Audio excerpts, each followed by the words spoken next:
खांसी और छींकने से एक दूसरे में फैला है सीजनल फ्लू संक्रमण रोग। संक्रमित होने पर 5-7 दिन तक रहता है असर। इन दिनों मौसम में कड़ाके की सर्दी का असर देखने को मिल रहा है।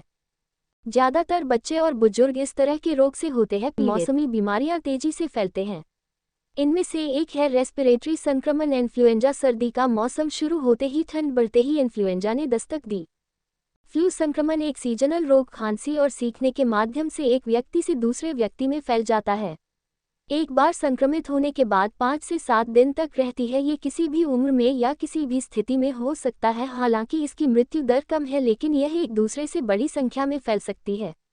ऐसे में इनसे बचाव के लिए कुछ सावधानियां बरतनी चाहिए और फ्लो रेस्पिरेटरी संक्रमण के मरीज से उचित दूरी बनाना बहुत जरूरी है। Doctor Rajesh Bhola, deputy civil surgeon. Seasonal flu चला हुआ है, क्या कुछ देखिए लगातार जो बढ़ती हुई ठंड है और पिछले लगभग काफ़ी दिनों से 2-3 सप्ताह हो गए हैं कि जो सूर्य देवता के दर्शन नहीं हो पा रहे हैं। बढ़ती हुई ठंड और जो शीत लहर है इसका प्रकोप लगातार जारी है, जिसकी वजह से जो फ्लू के जो सिम्टम्स हैं वो पेशेंट्स के अंदर ज़्यादातर देखने में आ रहे हैं। और शीत लहर के चलते जो निमोनिया है वो उस तरह के पेशेंट भी हमारे पास जो है वो रिपोर्ट कर रहे हैं।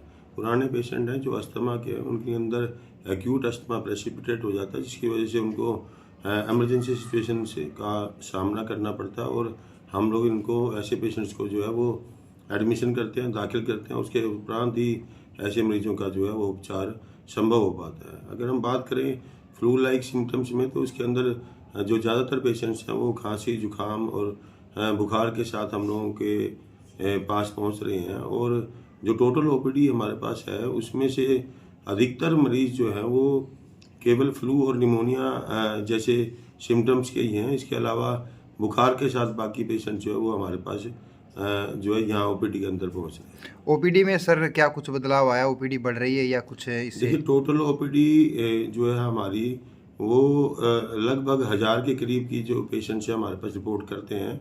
और टोटल ओपीडी जहाँ पेशेंट जो है वो घर से बाहर निकलने में असमंजस और संकोच करते हैं शीत लहर और ठंड के चलते, वहीं अगर हम बात करें कि बढ़ने की ओपीडी की, तो जो यूआरआई, निमोनिया या अस्थमा के जो पेशेंट्स हैं उनकी ओपीडी के अंदर लगभग 10 से 20% जो है इजाफा हुआ है। यानी कि इस तरह के जो पेशेंट्स हैं फ्लू लाइक या निमोनिया के वो बढ़े हैं।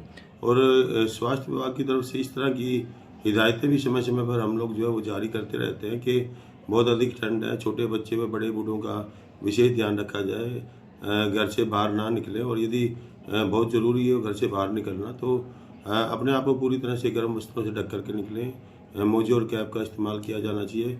गर्म चीज़ों का खाने पीने में सेवन करते रहें।